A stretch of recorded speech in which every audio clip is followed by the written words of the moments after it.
Hey, everybody. How are you doing today? Uh, I'm doing, I'm doing okay, but thank you for asking. Means a lot. All right.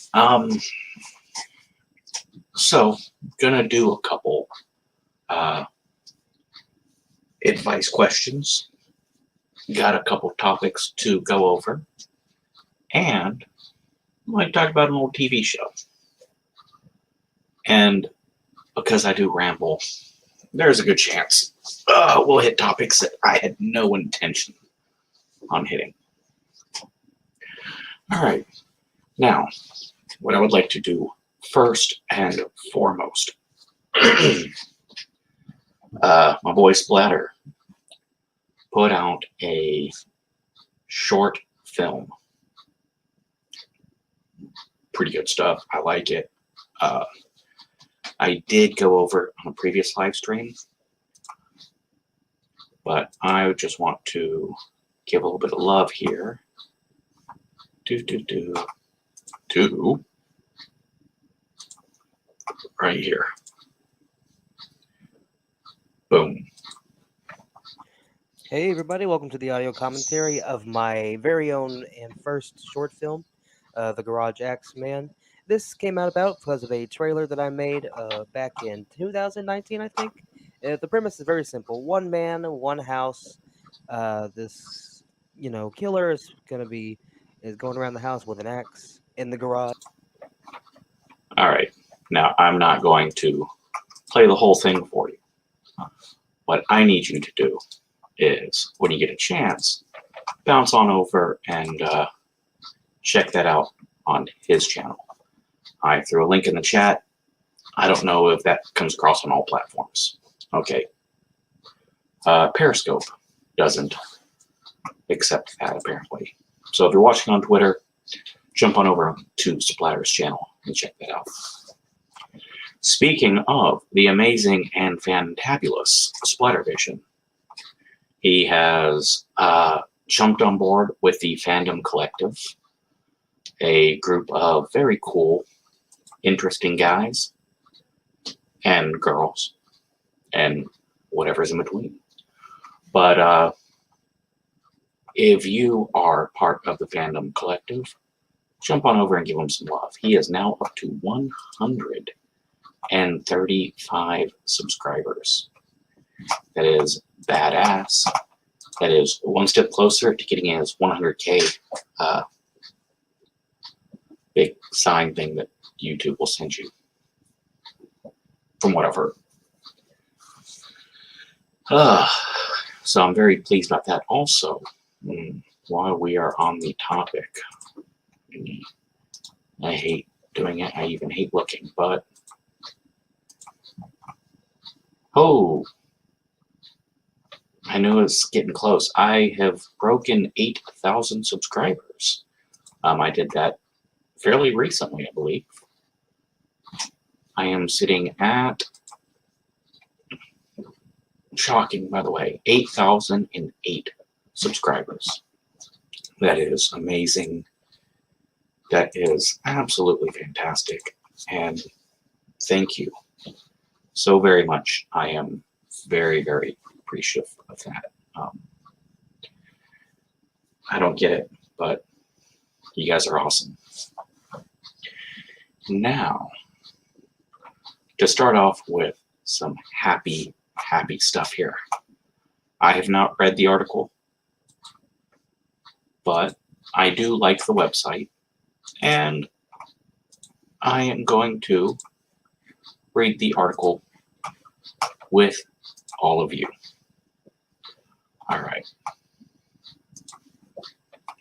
NASA is tapping high school students to design a duct tape dispenser. Right? More than 50 years, NASA astronauts have relied on duct tape as a fix-it-all for everything, from a lunar rover on the moon to an air leak on board the International Space Station, and many things in Houston as well, I'm sure. And up until now, they have just used it like the rest of us use. You know, well, they are now asking, surely that's not all, they're asking for high school students to help them. Boom. There we go. There's the article. They just like gave a really short little thing. Don't worry. This is why I should proofread first, but it's all good. Do do do do do do. Boom. Now, high school students from 5 different states have come up with a solution. SpaceX Crew 1 commander Mike Hopkins, a flight engineer on the space station's Exhibition 64 crew, has demonstrated the HUNCH tape dispenser aboard the orbiting laboratory. Hey everyone, I'm Colonel Mike Hopkins, NASA astronaut on board the International Space Station, and today I'm going to talk about a HUNCH tape dispenser. So HUNCH is a program between NASA and schools, and they collaborate to make real-world products that we use up here on the International Space Station, and this tape dispenser is one of those. Now, HUNCH has done a lot of different things up here for us. They've done things from handrails to galley tables to even some of the culinary, some of the food products up here have come from the HUNCH programs in the past. So very excited about this particular item, though, because most of the time up here when you're working and you don't have enough hands, but you don't have your scissors and you need to cut your tape, you end up doing it like this. Now, that's not the easiest way to do it. Never use my teeth. The cleanest way, and you can't do it one-handed. So, so dispensing tape up here, particularly the Kapton tape, the gray tape tear is pretty easy, but the Kapton tape is always a little challenging. And so the dispenser here is going to help us with that. It's pretty easy to operate. One of the key things I like about it is you can basically operate it with one hand. And up here, you're oftentimes using your other hand to stabilize yourself. So very easily it goes on the guide rails. You can see it's already locked in place. Nice. And so that's pretty good. Here it's coming up empty, but in order to put a roll of tape on, it's pretty straightforward. You just kind of squeeze it together and slide the roll of tape on. And then you can pull it off, again, one-handed. And I've got my very clean cut piece of tape, and I can have multiple tapes on at the same time, which is also nice.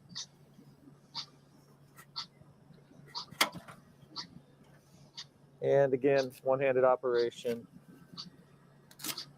very easy to tear. And then the other thing that you can see, when you run out, it's pretty easy as well, just to take the tape off. And there you have it. So I would say this tape dispenser is, you knocked it out of the park. Definitely a success. Like how it operates. It's simple, and I can operate it with one hand. So very, very well done to all of the students that helped with this design. In fact, I'd like to thank them all. I'm going to read out the different schools that participated in this one. So we got Windsor High School out of Connecticut, Lakewood High School out of Colorado, Cypress Woods in Texas, Decatur High School, Alabama, Clear Creek High School in Texas, and Dade County High School in Georgia. So again, congratulations to all of the students with this HUNCH project, this tape dispenser. I think it's going to find a lot of use here on the International Space Station. See y'all. Now, that is just awesome. Now, I don't know exactly what makes that one so fancy or special, other than, I guess, it squeezes on, like the way it holds the tape. I don't know. What I do know is some high school kids get to talk about how they designed something that is being used on the International Space Station. That is very cool. So to all the kids that participated in that, and any other kids that would like to jump in on that, I guess it's called the HUNCH or the HUNCH I think HUNCH sounds right. Look into that. That's pretty cool. And solving real world problems is a valuable skill that unfortunately I don't believe schools teach as much these days. But come on, there's no way you can have any hate on that. It is a cool story about kids doing cool stuff. All right, now to do the first bit of advice. Now this is not suitable for work, is how they listed it. I have read this and I did not think it was that. I don't think it's vulgar or bad, but trigger warning is in effect. So let us see. Now this is on the topic of couples and intimacy. Now,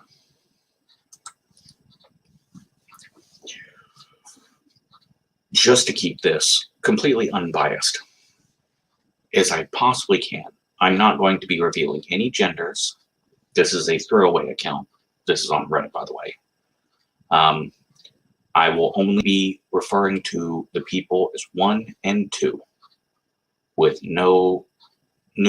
neutral pronouns. So, boom. It is labeled as NSFW, not suitable for work, because, you know, sex talk. So persons 1 and 2 have been together for over a year now.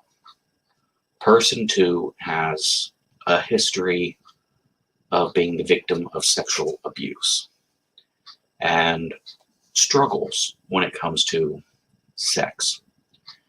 Also, due to some medication that hinders the sex drive, person 2 is not very sexual, almost asexual, just no desire.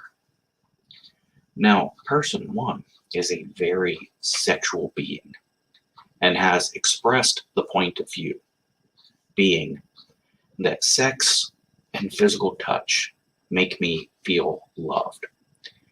When I'm without sex, I don't feel loved. Okay. Person 2, the former victim, tried to break up with the person a few weeks ago, claiming it was incompatibility. And that seems like an unpleasant solution that could work. But person 1 became emotionally distressed and begged for another chance. And person 2 caved because it's difficult to hurt people. Person number 2 is a real pushover. Person 1 wants to carry on as if nothing ever happened, restarting the sexual relationship where we left off. But person 2 is still in the emotional state of mind of having been completely ready to break up a few days ago and is not interested in a sexual relationship at all. The crossroads we are at. Either one of us compromises and gives in to sexual urges, or one of us feels neglected and emotionally and physically neglected despite not wanting to. And having to live without something that makes them feel emotionally validated, loved, cherished, etc.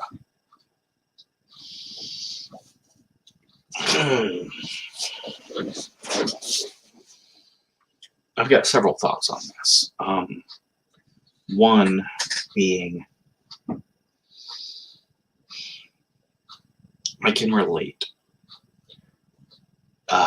in varying ways to both sides of this. I have been in relationships where I was unable to, where I was not getting the intimacy that I wanted. And I've also been on the end where I, due to my own hang-ups, have not been able to give my partner specific things that they wanted or needed. And it's difficult and it sucks. Now,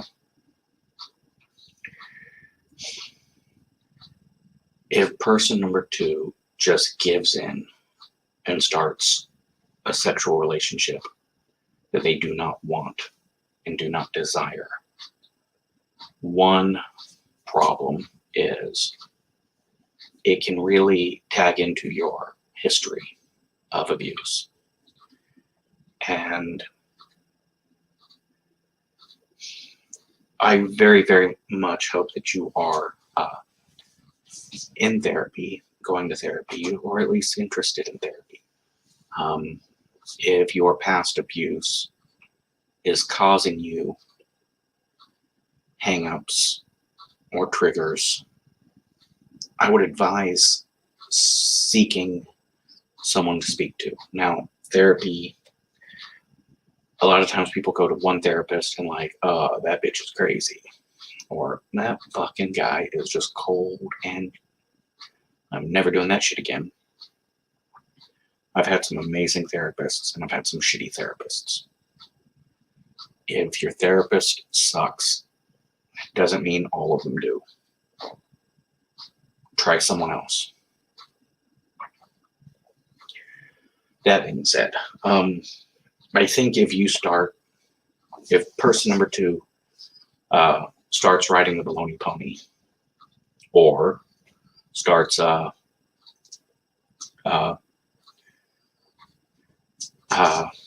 taking the pound train to Tuna Town, or whichever euphemism works, the person two gives in to the sexual activities. It can trigger some post-traumatic stress. It can also really, really cause resentment. And that's the biggest problem that I see for long-term relationships.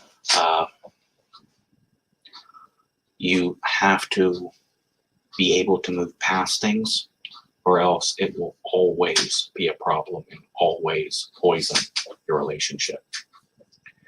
So giving in can cause some resentment, some emotional distress, and that sucks. Now, person number one feels unloved, feels neglected, or is just horny. I think a deep, serious, honest conversation about intimacy and affection of a non-sexual variety would be a reasonable solution. Now, that does not help with the horny aspect of it, but it does help with the intimacy. This is what I can offer you. This is how I can be loving and intimate. If this is not enough, then I understand.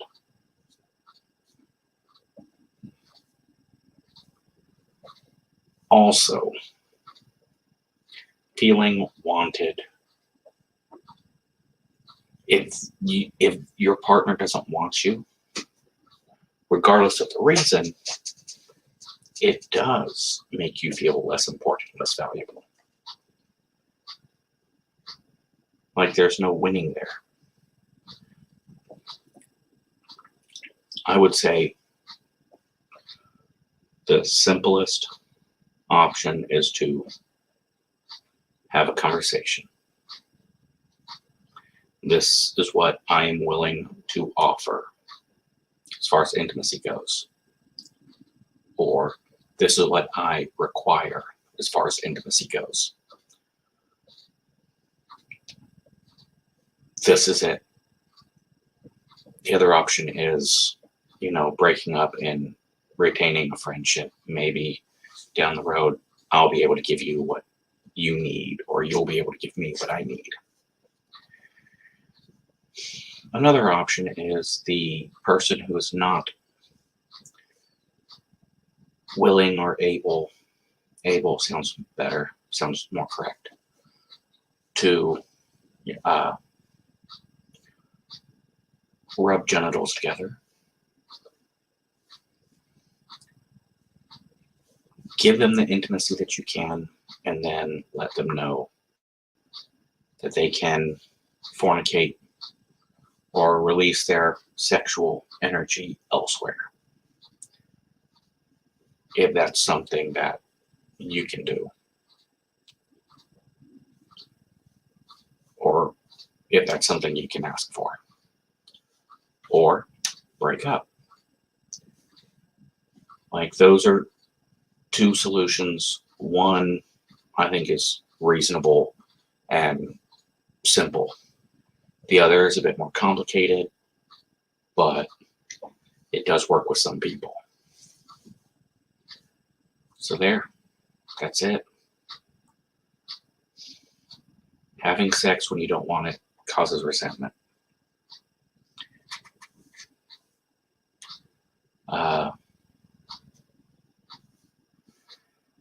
I hope that helps, but we will see.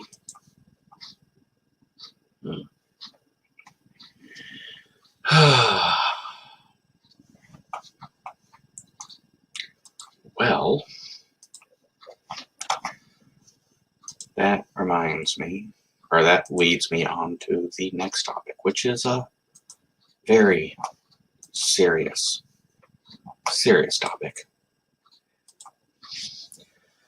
This is the Jester Wiki, right? Now, jesters are the historical entertainer during the medieval and Renaissance eras, who was, man, the grammar on this is awful, a member of the household of a nobleman employed to entertain him and his guests, an itinerant performer who entertained common folks at fairs and markets. Jesters are just cool. Everyone likes a jester, right? Now, I have two stories that are so very much similar.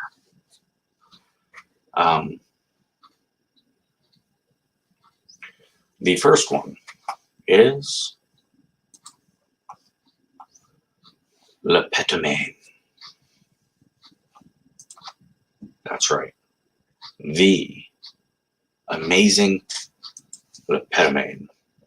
Now, much of this comes from Weird Historian, and I have to give Mark Hartzman full credit. But this is Le Pétomane and his fantastic farts at the Moulin Rouge. That is correct. Let me put on my spectacles again. Of all the stars of the stage in the cultural mecca of late 19th century Paris, its biggest attraction was a man who farted. Yes, absolutely true. Now, 19th century, that's 1800s. So we're talking about the end of the 1800s, right? Right around the Victorian era. Now, the farter, Joseph Pujol, he went by the name Le Pétomane, which means the fartist. Yes, the fartist. And he is the very epitome of artsy-fartsy. Now, Pujol's unique ability to control and stylize his farts offered a style of comedy that transcended age, race, gender, even time. In 1892, Pujol stepped before an audience at the famed Moulin Rouge, impeccably dressed in a red coat, black satin pants, white gloves, and he announced, "Ladies and gentlemen, I have the honor to present a session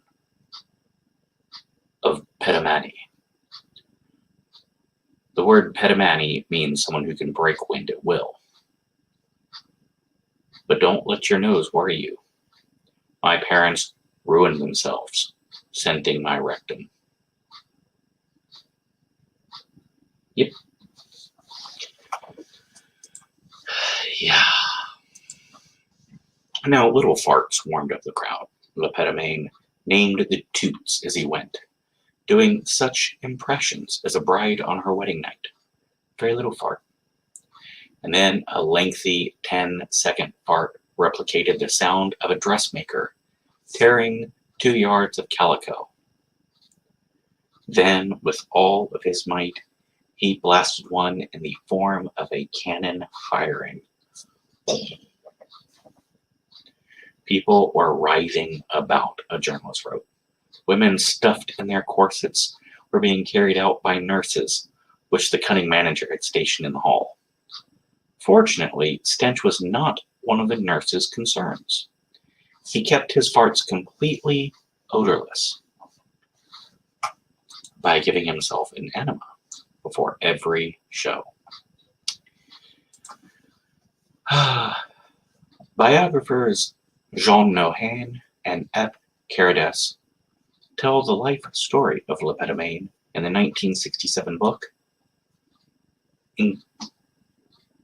ingeniously titled Le Pétomane, 1857 to 1945. Now, as the book describes, Pujol discovered his unusual talent as a child during an annual family trip to the beach. While playing underwater and holding his breath, the young boy suddenly felt a cold sensation in his stomach. Alarmed by the strange feeling, he fled to a private place ashore to investigate. Nearly 2 liters worth of water began leaking from behind. After this gastrointestinal geyser, he visited a doctor who simply laughed it off and advised him to stay away from the sea. Pujol thought nothing more of the event for the moment. Years later, when recounting the beach incident with his friends, he was urged to see if he could still create such aquatic magic with his ass. And indeed he could. Excited by his friend's response, he began to nurture his talent by practicing with air instead of water. Soon he could suck air in and blow it out at will in the form of a nice, clean fart. Now, his son, in a biography reproduced in Le Pétomane book, described the process as a veritable fart fantasia.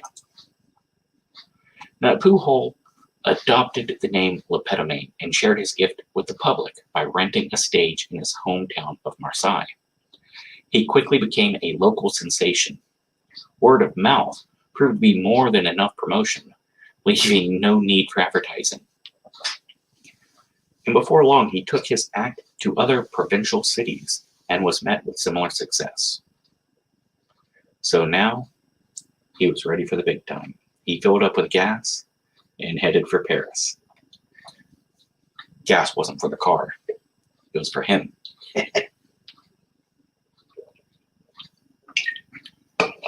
In the early 1890s, the Moulin Rouge was made famous by its lively cabaret, high-stepping can-can shows, and renowned actors like Sarah Bernhardt, not the one that slept with Jay Leno.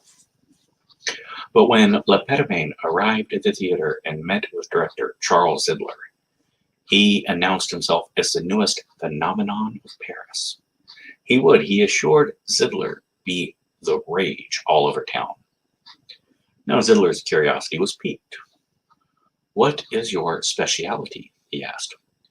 Now, according to an article from the Moulin Rouge archives, the conversation went as follows.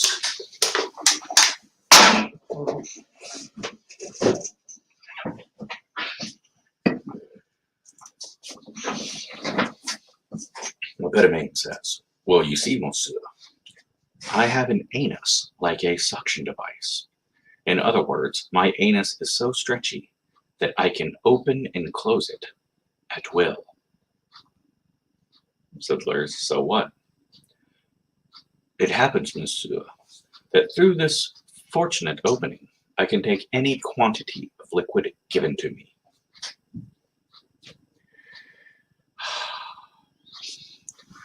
I would just like to point out that this is real life. This is not a fictional story. This is real. Zidler offered a large basin of water for Lepetemain. Pujol came prepared with a hole cut in his underwear and quickly sucked the water out of the tub and flooded it right back in. He continued his demonstration. "But that's not all. After an enema like that, I can continually expel odorless gas. You see, the secret of my act lies in the different qualities of sounds that I can produce. You sing from your ass." "Yes, monsieur. Tenor 1, baritone 2, bass 3, contralto 4, soprano 5. Now a vocalist 1/2. "And my mother-in-law, can you do that too?" Here goes. A deafeningly loud noise was heard. And Zidler, laughing to the point of tears, says, "You're hired. You start this evening."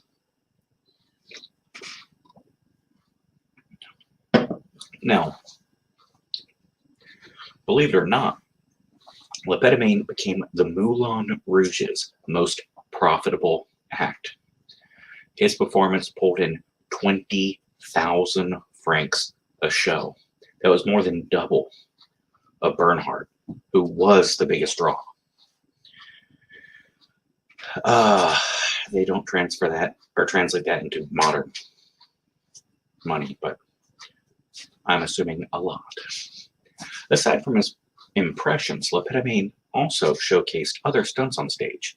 The innovative Pujol inserted a yard-long rubber tube into his ass and attached a cigarette at one end, which he smoked by contracting his anal muscles to draw smoke in and blow it out. After extinguishing the cigarette, the maestro transformed himself into a flatulent flutist. Attaching the instrument to the tube, he was able to play such tunes as Le Roi d'Agobert and La Marseillaise.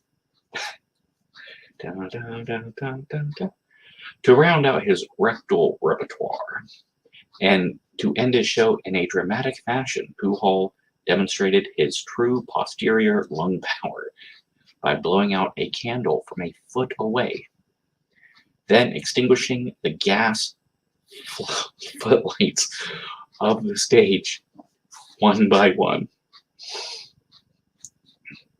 Once again, just as in Marseille, Pujol had grown so popular, it was time to find new audiences to appreciate his virtuosity. Lepetemain took a leave from the Moulin Rouge and blasted his way across Europe and North Africa. By the time he'd returned, he'd grown used to his independence and chose to open his own variety theater. The Moulin Rouge angered at his abrupt leave, hosted a competitive act, La Femme Pétomane, named Mademoiselle Thibault. The notion that another fartiste could immediately replace Pujol was absurd, and she was quickly exposed as a fraud. Now, by 1914, the outset of World War I, he retired his acts from theater and ran a bakery in Marseille, then a biscuit factory in Toulon. He passed away at the age of in 1945, at the age of 88, but even in his later years continued to practice his anal hygiene.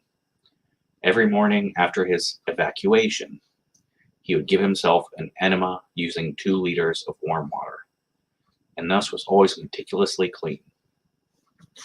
His evacuation was taking a shit. Unlike other farts that exist for only a short, stinky while before dissipating into nothingness, Pujols have gained immortality. In addition to the Nohan and Saradic book, Le Pétomane is also the subject of several movies. A 1979 biopic called Le Pétomane, starring Leonard Rossetti, a 1983 Italian film titled Il Pétomane, and the 1998 documentary Le Pétomane, fin de siècle fartiste. Mel Brooks personally paid tribute to Pujol by naming his character Governor Le Pétomane in the fart-friendly film Blazing Saddles. And while still alive, Pujol even attempted to work with Thomas Edison on a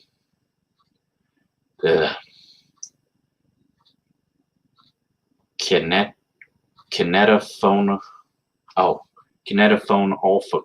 olfactograph film, which was to be accompanied by smell. He didn't want to be misrepresented, so only a few seconds of the film exist. Sadly, they are without sound. Now that is the amazingly wonderful story of Le Pétomane, the French fartiste. Now, believe it or not, he's not the only one. Now, while he is the modern variety, the Victorian fartiste, there is a medieval jester from the 12th century, and he is Roland Le Farter. Now, Roland Le Farter, also known as Roland the Farter, was a medieval flatulist who lived in 12th century England. He served as a jester for King Henry II, and he was so good at his job, he was rewarded for his services with a manor in Suffolk and 30 acres. The historical reference can be found in the third century English Liber Feridum, Book of Fees, where the king's men noted everybody who they paid.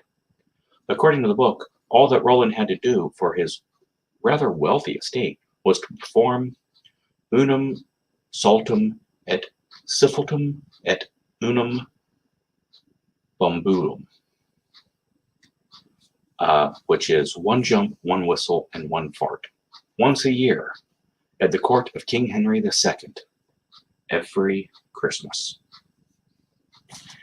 Now, not much is known about Roland, but his curiosity enough.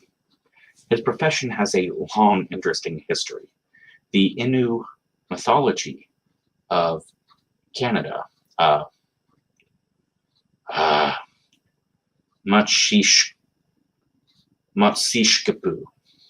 the fart man, is the most powerful spirit, a shaman which can, among others, inflict gastrointestinal pain or relief. The most references to flatulence are seen as comical, but not all.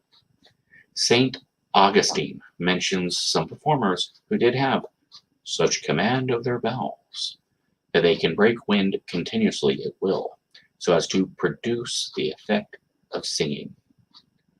Now, the profession was actually widespread in Ireland in medieval times. There were several performers in England and Japan during the Edo period in the 1600s, but all of that has been outshined and replaced with the legend of Lepidopane.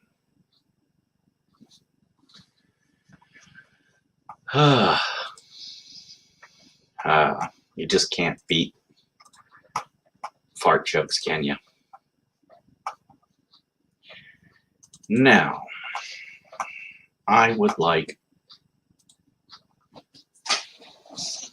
to talk on something semi-serious for a moment. There is a real problem with divisiveness these days. Even things like Zack Snyder's releasing his Snyder Cut. Even that has caused some real divisiveness. And it's just a shame. We should all be able to get along and agree on most things. Racism is bad. Murder should be illegal.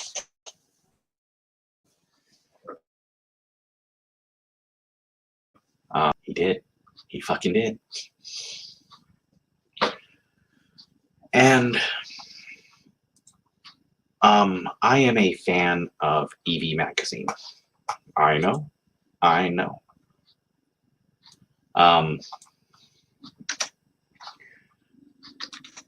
know it is a women's magazine, and I'm okay with that.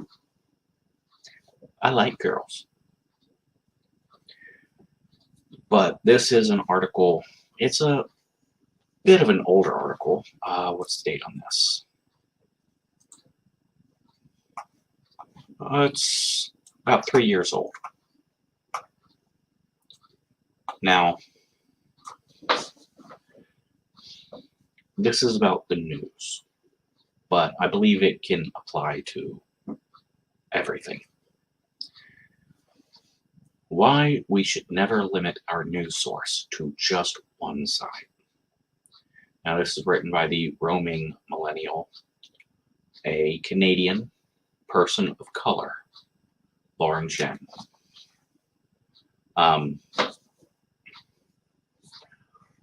Why should you never limit your news source to one side?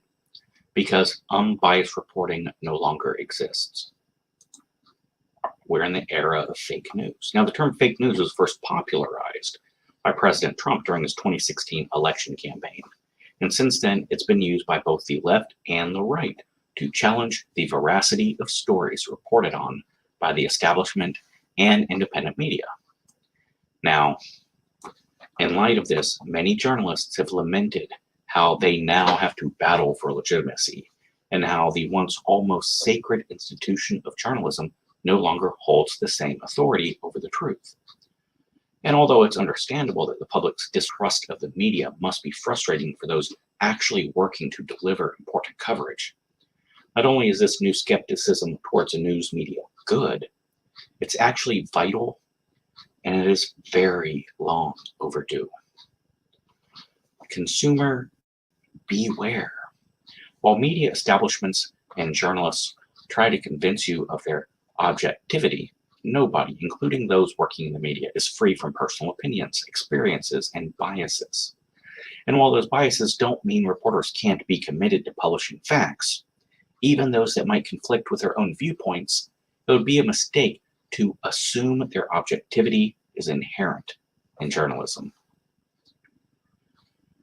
In one shocking video release, dozens of news stations owned by Sinclair Broadcast Group, one of the largest owners of local news stations, were revealed to have all been given the exact same script to read on air about the perils of fake news.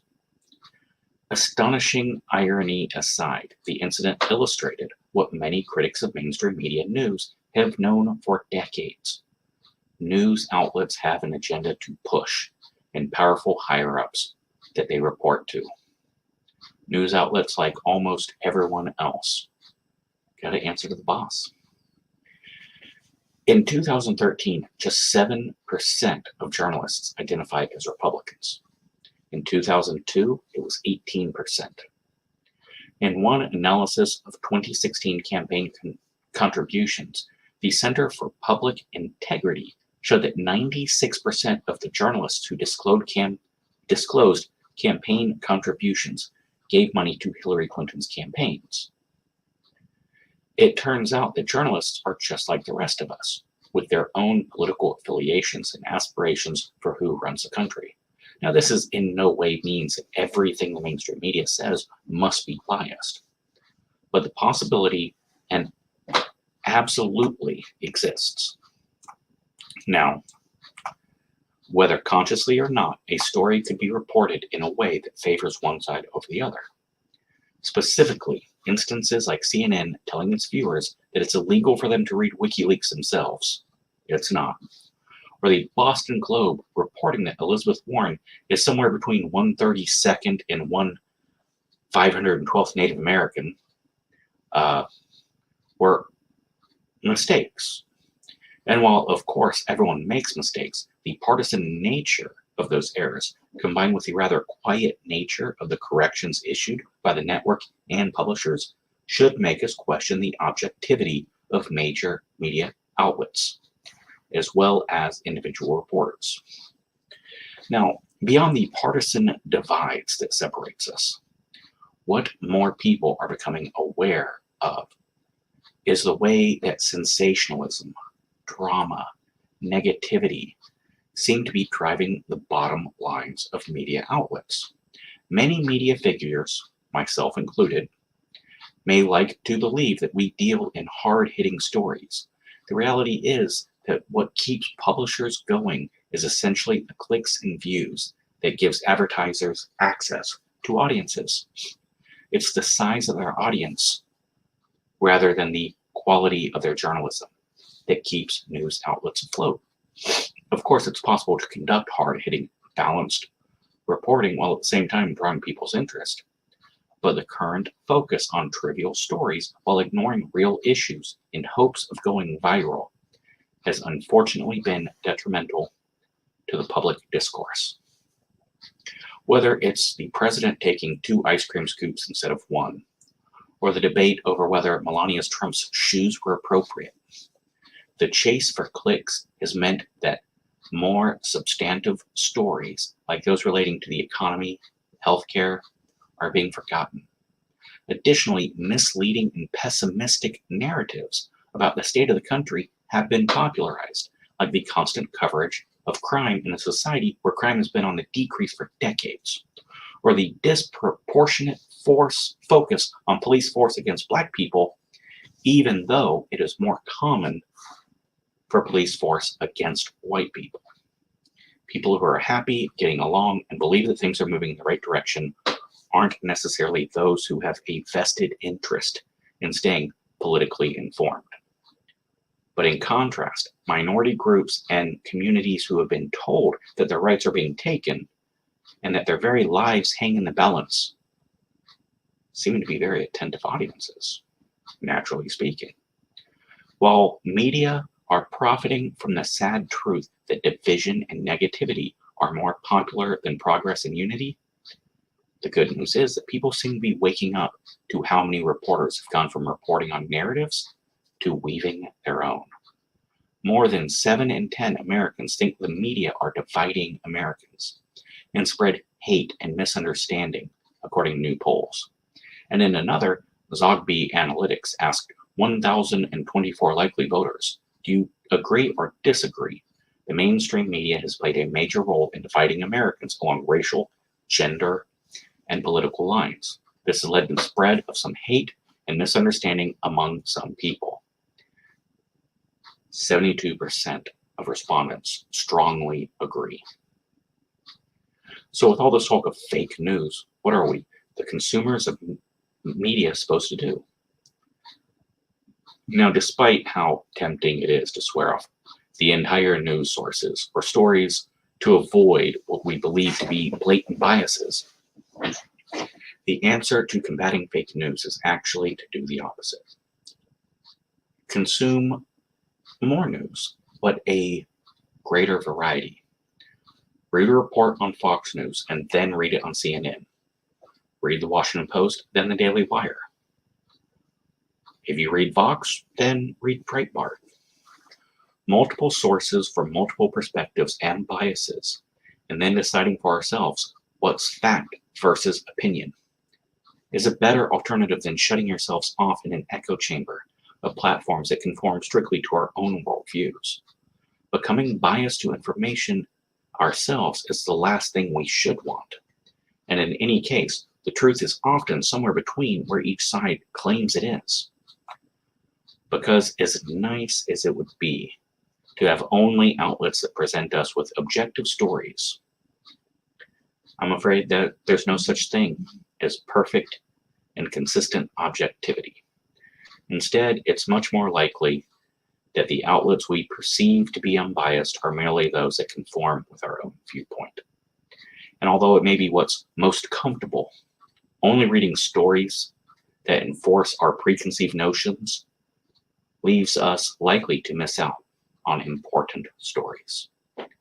And Lauren's closing thoughts are, unfortunately, when it comes to sensationalized news, it's we, the audience, that have been driving the focus away from more substantive, policy-oriented stories. It's human nature to focus more on the negative than the positive.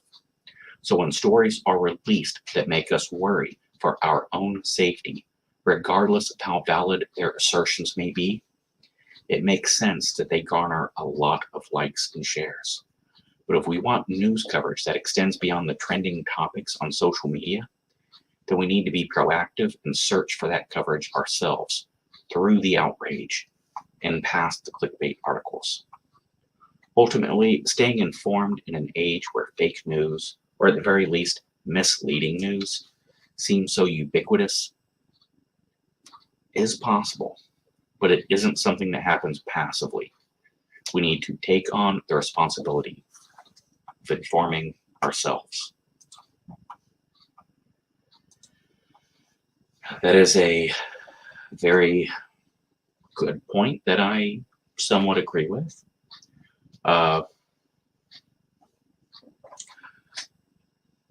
I don't believe that cutting yourself off from news is a solution. I do think cutting yourself off of mainstream news is the solution. Fox News is biased. CNN is biased. YouTube, look who they demonetized. If you don't think Twitter is horribly, horribly biased, you're an idiot.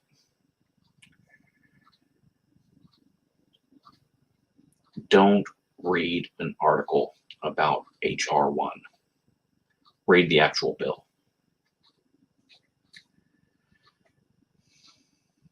Don't read what someone said Ted Cruz did. Ted Cruz said this. Well, if he said it on TV, watch the interview. Don't listen to someone taking snippets of it. And the same goes for Tulsi Gabbard or whoever else the press wants to attack this week.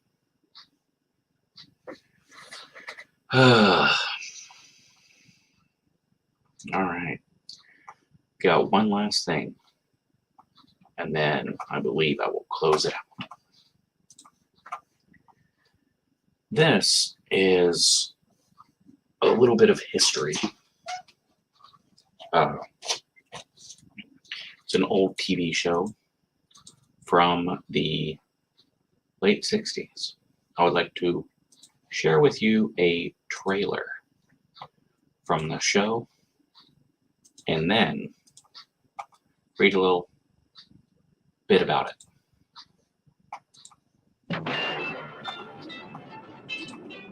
Patrick McGowan is the prisoner, trapped in a strange, terrifying prison.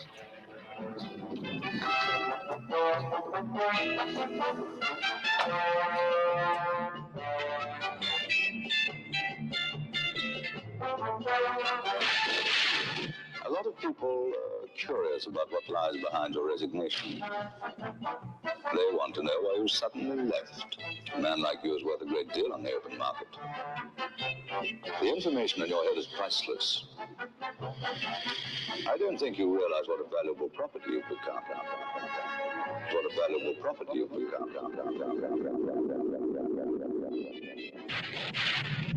Patrick McGowan is the prisoner.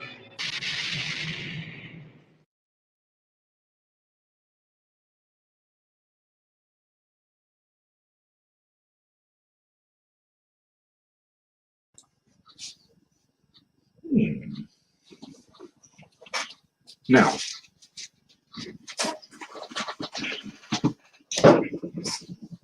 sorry, I was chewing on a biscuit. This is a television show that absolutely changed everything. Now, while you may not catch it from that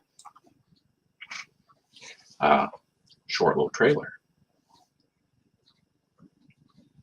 I assure you, this changed television in amazing ways. The Prisoner from 1967.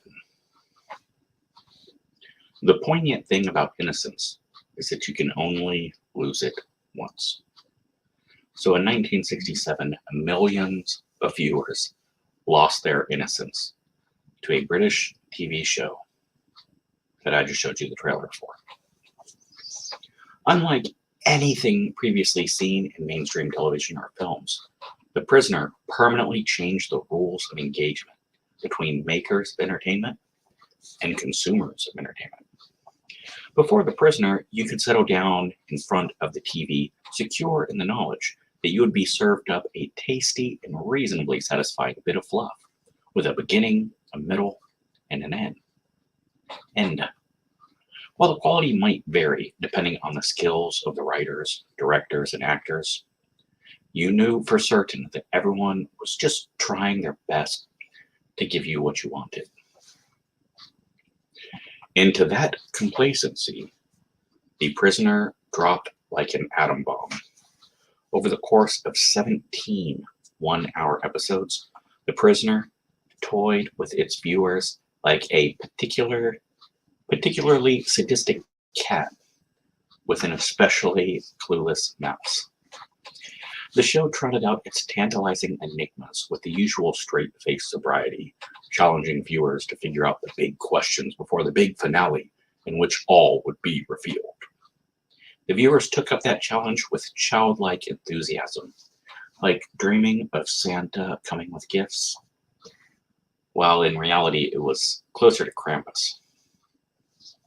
The Prisoner was the brainchild of Patrick McGowan, who had become familiar to British and US viewers as John Drake, the stalwart protagonist of Danger Man. And in the US it was Secret Agent. Danger Man was a cross between The Saint and Mission Impossible, a fairly straightforward spy show in which Drake traveled the globe, performing acts of espionage and daring, dashing deeds. With its brisk action and memorable theme song, Secret Agent Man, by Johnny Rivers. Fun story. When I was growing up, I thought it was Secret Asian Man. And I never understood that. I'm like, what's he like wearing a mask? Doesn't matter. Danger Man was an extremely popular show, but McGowan was getting bored with the black and white morality tales and formulaic plots. In fact, it was so popular McGowan was approached to play the role of James Bond. He passed on it, but he did suggest an actor you may have heard of. He thought James Bond should be played by Sean Connery. That's right. Now, ITV, the production company behind Danger Man, they really wanted the series up for some more seasons, but McGowan made a counter proposal. He had an idea for a new series in the spy genre that he would produce, write, direct, and star in. Now, the concept is easy enough, right? A secret agent resigns from his employer in the midst of the Cold War and is subsequently kidnapped by forces unknown. His captors take him to a strange town simply known as The Village. Located on a remote island, The Village seems like a quaint example of a British resort town, but every resident is subjected to constant surveillance by hidden cameras, and spies are planted among the population. Now, McGowan's character is of particular interest to his captors. They want to know why he resigned, and they play endless mind games with the prisoner in an effort to get him to talk. So, fairly simple idea, right? The execution was unbelievably complicated. All right, to start, everyone in the village is given numbers. Names are never used, right? And this is a rule that is observed so assiduously that the audience never even learns the name of the main character, played by McGowan. So everyone's given numbers, and the prisoner is number 6. And he had that famous line that's been used on every damn TV show since. I am not a number. I am a free man. Probably seen it in Family Guy and Simpsons and whatnot. Anyways, the village is a pretty fucked up place, right? Security is provided by Rover, a menacing white blob, portrayed by a weather balloon with a penchant for smothering wayward prisoners. Penny farthing bicycles were everywhere.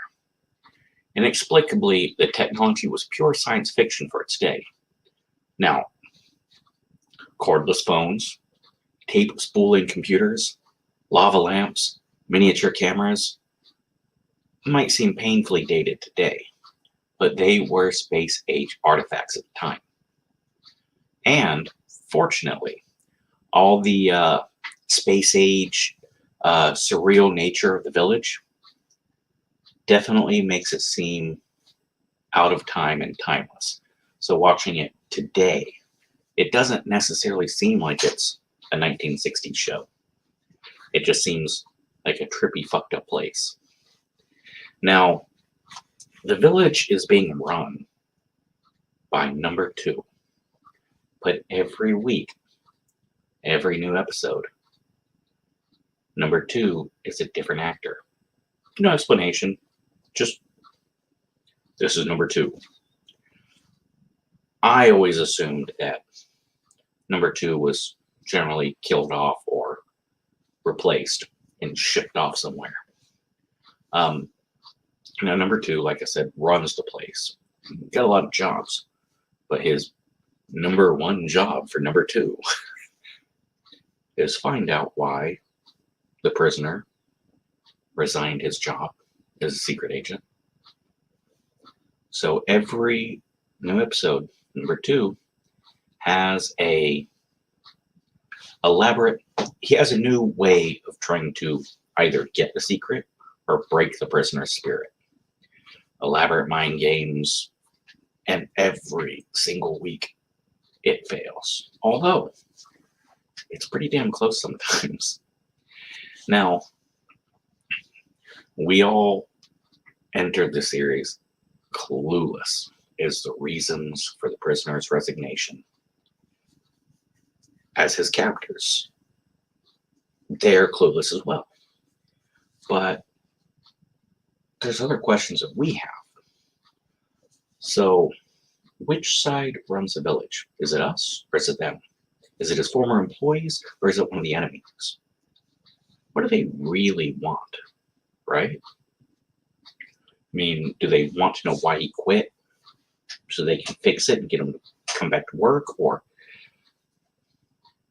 a lot of questions to be asked.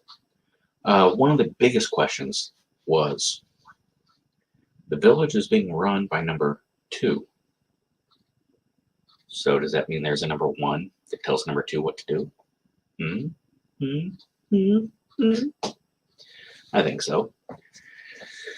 Now, rather than just sticking electrodes on the prisoner's genitals, every number 2 has a innovative scheme. Now, there was hallucinum-induced alternate realities, fixed elections, right? Femme fatales, staged escapes, brain surgery. Some were so batshit crazy that I take forever to talk about them. But some were just perfectly simple. And damn near every episode is an allegory about the inherent struggle of maintaining individuality while still living in society. And sometimes it's struggled, or sometimes the symbolism is buried under dense layers. The Dance of the Dead. That is one particular episode. Sometimes it's just so obvious and in your face that in the episode Free for All, the prisoner is invited to run for the position of number 2 in a scathing indictment of the democratic process and the media. An interview with the candidate goes to press before it's even finished. Less work and more play is a platform one of the candidates uses. The prisoner himself, under the influence of brainwashing, just starts speaking gibberish, and the crowd's just cheering along. In an episode called Living in Harmony, it was a very simple, normal episode for the prisoner, with the exception that it is set in the American Old West. And the prisoner, number 6, is forced to serve as the sheriff of a small town called Harmony. Living in Harmony. Get it? Anyways, the sheriff refuses to carry a gun. And CBS, who aired it in the United States, viewed that as a political commentary on the Vietnam War and censored the episode. Yeah. Now, again, McGowan, lead actor, wrote and directed several episodes, but most famously, the final 2 episodes, which are the culmination of the series. The series co-creator, George Markstein, quit the show, walked off when he found out what McGowan was going to do for the finale. Now, I'm not going to talk about the plot of the last 2 episodes. I really think everyone should watch them. Spoiler free.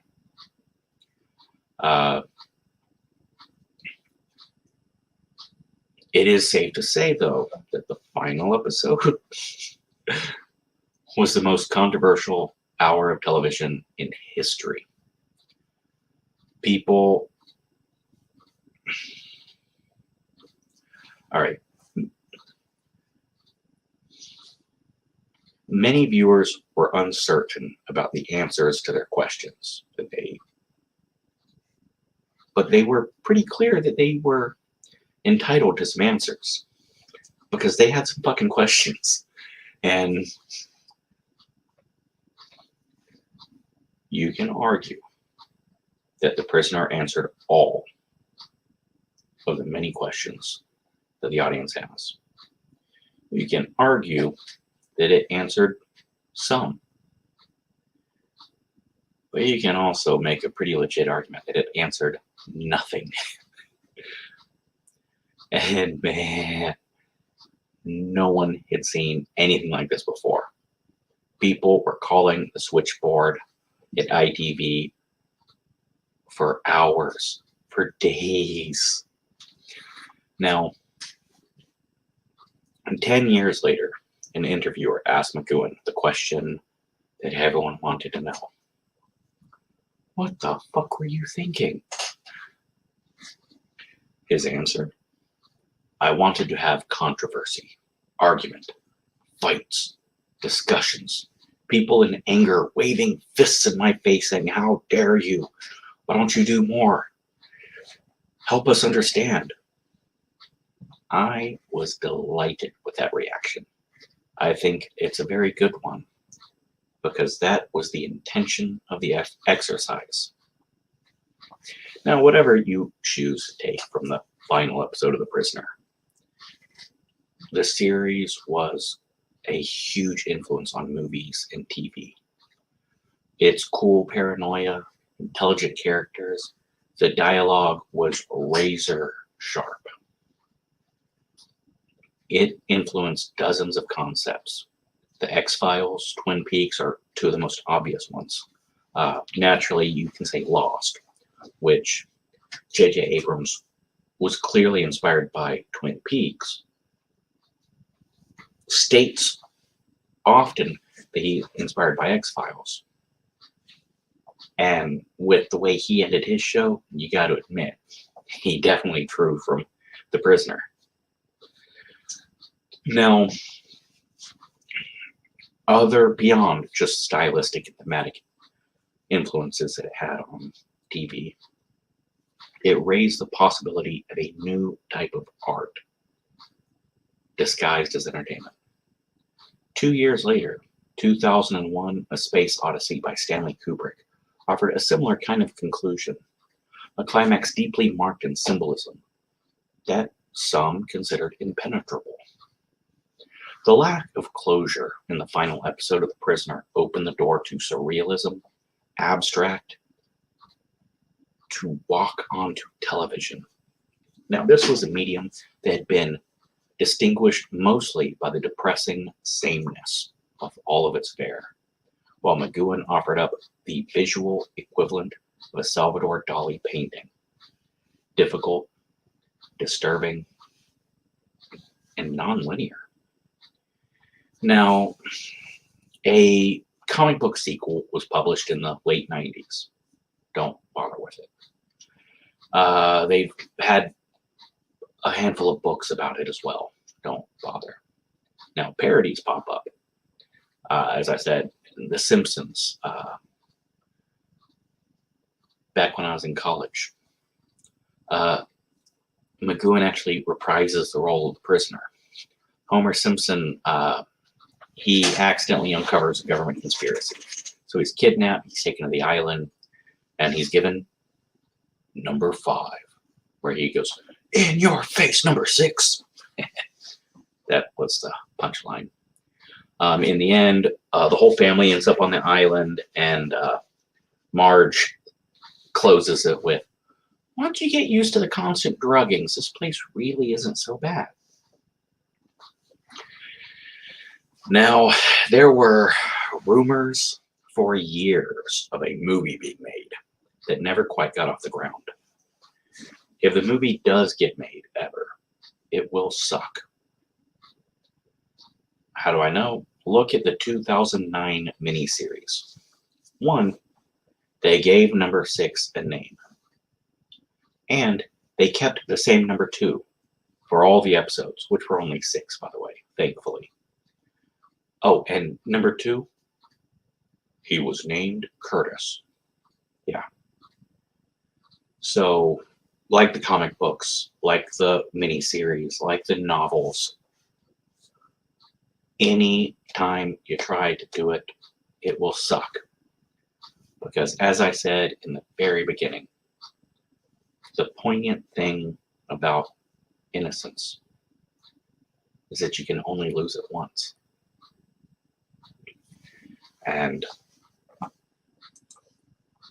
The Prisoner definitely ended the innocence. I mean, there's been lots of final episodes that were, The Sopranos. The ending really wasn't an ending. It was just sort of a, all right, we're building towards an ending, and all right, Lady and the Tiger. One of my favorite little stories, though. Lost had a weird cop-out of an ending, but sort of. It was a not quite as well done ending as others have. The final X-Files episode, until they brought it back, that was quite good.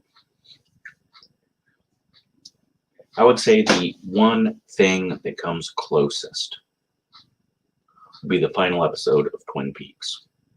Again, before they brought it back. Yeah. You can get The Prisoner, I'm fairly certain, on Amazon Prime for free. If you have the Prime Video, whatever the fuck it's called. The Amazon TV thing. You can check that out, I'm pretty sure, for free. If not, it's worth buying, I think. Anyways, I do appreciate you popping in for episode 6. And yes, I saved The Prisoner for this one, for this episode. Number 6. Number 6. Number 6. Yeah, I know. I'm weird that way. Anyways, thank you guys so much for watching. Oh, I left the trigger warning up.